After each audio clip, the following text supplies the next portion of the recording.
On the line with me now is Mr. Earl Graham. Mr. Graham, are you there? Yes, I am. Okay. Mr. Graham, we got a story that came out of Columbia, South Carolina, where you are, involving a public official and an allegation of misconduct that reportedly involves your ex-wife and that public official. And essentially, we understand that you were told by your children that this police official was having an affair with your wife? Yes, that's true. Absolutely. Okay. And then you relayed that information to the police, or how did you report what you heard from your children?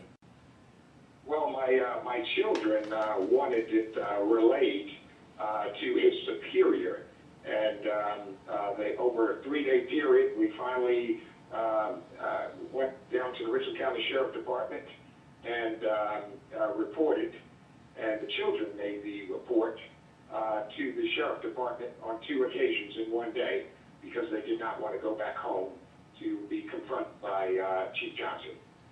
Okay, so this is something that came from your kids, and I think that we need to make it clear. Is there any proof that your kids said this? Well, I guess I shouldn't ask you that, because we already know. Your kids did verbalize these things correctly to other people?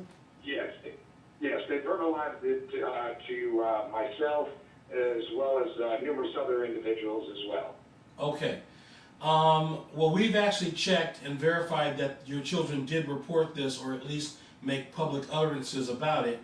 The other issue, though, which is equally serious, that you say that your kids have reported, is that there is there was an ongoing relationship between the chief and your wife, and as a result of that, you've had some legal issues over these claims.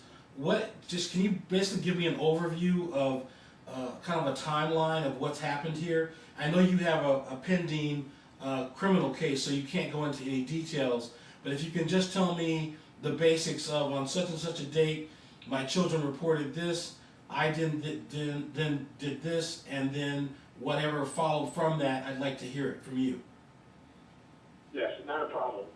Towards the end of October of 2009, my children reported that their mother was having an affair, with Chief Johnson and the Richland County Sheriff Department. They reported this. As a result, they came to my home. They wanted to report this incident to Chief Johnson's boss and wanted to know who was his boss.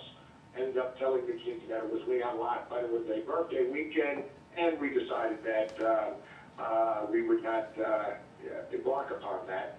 And we waited until Sunday. Sunday rolls around, the kids had to go back home. They did not want to leave. And we finally went down. The kids reported at the Sheriff Department that Chief Johnson, as well as, my soon-to-be ex, was in performing extracurricular activities at their home.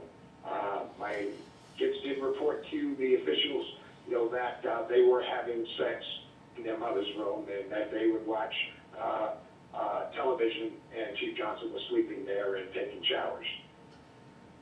From there, once the kids reported that, 3 days later, my kids were pulled from me. I was not ever allowed to see my kids again for 90 days. From that, probably 3 more weeks went by. I was arrested, by SLED. SLED arrested me because I was allegedly talking about Mr. Johnson.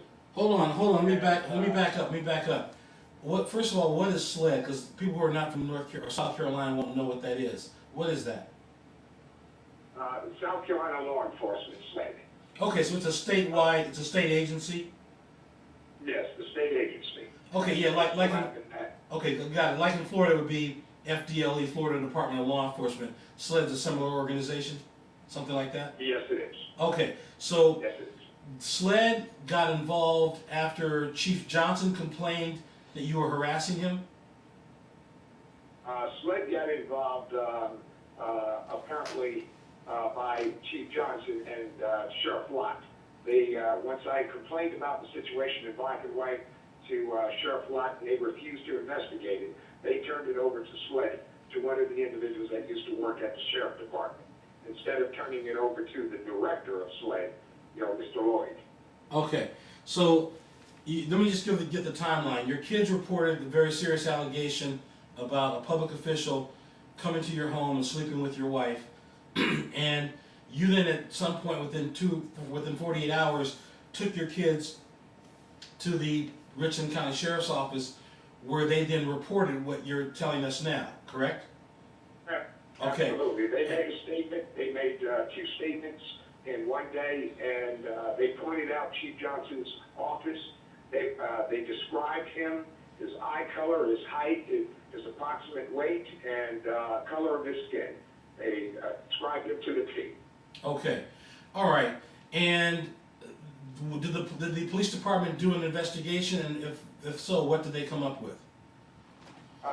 The Richland County Sheriff Department refused to investigate, refused to look to the matter, and it was eventually turned over to SLED. SLED refused to look into the matter, and as a result, SLED came and arrested me, and I was put on a $20,000 surety bond for apparently talking about Mr. Johnson. So you've been under some restriction in terms of what you could say about the matter after you initially reported it? Yes, I was. The restriction was up around the 10th of May. Okay, well, I want to tell you that we've spoken with Chief Johnson at least twice, and we've done a thorough investigation of the matter, and I want to just talk briefly about what Chief Johnson's reaction was to your claims, and also I want to make an editorial comment about some of the issues here in terms of how we approach matters like this. Let me start with the latter first. We don't take a stake in anybody's case personally. I might like my clients, I might want to help them, I might even want to go out of my way for them. But in terms of my work as an investigator, my work speaks for itself. I don't have 4 Emmys or 4 Edward R. Murrow Awards for doing sloppy work as a journalist. I try to get it right. And so when someone makes a serious claim, whether they seem crazy or nutty or off the wall or nobody else believes them, I will at least give them a fair hearing. And that's what I try to do with you, Mr. Graham. Because to tell you frankly, what I got from the police department and from Chief Johnson is that you're insane. That's what they essentially are telling me. That there's no basis to anything you've said. I spoke with the police department's legal advisor by phone at least twice, and he informed me that it was simply not possible, that there was absolutely no way that Chief Johnson could have had any sort of a relationship with your wife, and that's pretty much what Chief Johnson told us. We, took his word to some extent that there's 2 sides to the story, and he didn't do it. So we tried to follow it up in both directions.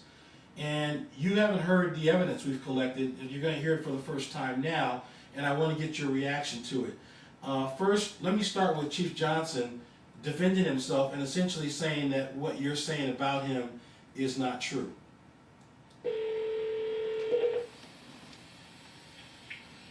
Chief Johnson. Yes, good afternoon. Mr. Johnson, my name is Bill Albright. I'm a private... Hi, how are you, sir? I'm a private investigator. I am conducting a little bit of an investigation myself on behalf of policeabuse.com. I was wondering if you'd be so kind as to make a statement. I'm actually not, number one.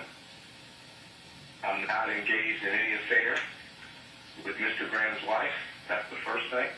The second thing is that I have a restraining order against him, he and my wife. The third thing is that he has been ordered by a judge not to contact me by himself or through anyone. So you would be through someone. Can I get your name, please?